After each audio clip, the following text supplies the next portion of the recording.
ভাড়া বাড়ি থেকে মা ও মেয়ের দেহ উদ্ধার।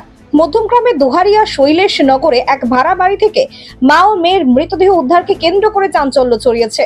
শুক্রবার বিকেলে এই ঘটনা প্রকাশ্যে আসে, যখন মৃত মধুমিতা ঘোষের স্বামী ওভারটাইম কাজের সময় বারবার ফোন করলেও স্ত্রীর কোনো সাড়া পাননি।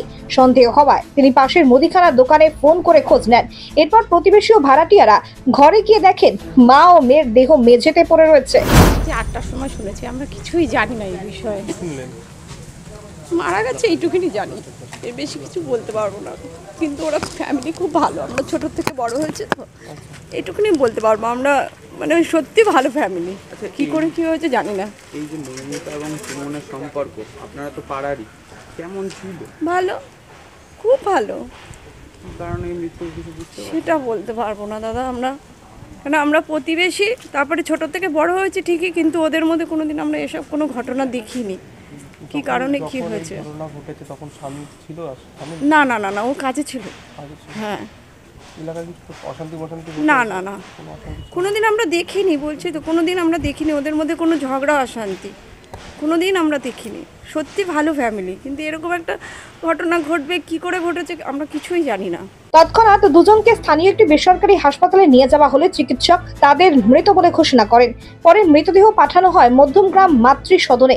5 বছরের মেয়ে প্রশংসার মৃত্যুই নিশ্চিত হয় সেখানে।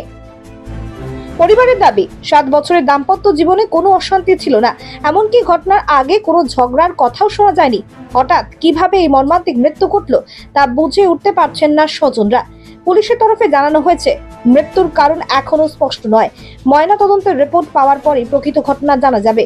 ইতিমধ্যে তদন্ত শুরু করেছে পুলিশ। তবে এই অস্বাভাবিক মৃত্যুর নেপথ্যে কি রহস্য লুকিয়ে আছে তা নিয়ে প্রশ্ন উঠেছে। আমি অফিসে ছিলাম, আমি অফিসে খবর পাই 5টা নাগাদ। আমি রমলাইন হসপিটালে আসি, এসে শুনি এই ব্যাপার। কিন্তু পরিবারে কোনো ঝগড়া অশান্তি কিচ্ছু ছিল না। বিকেল 3টে পর্যন্ত সবার সাথে কথাবার্তা বলেছে, হাসি ঠাট্টা আর কি সবই করেছে।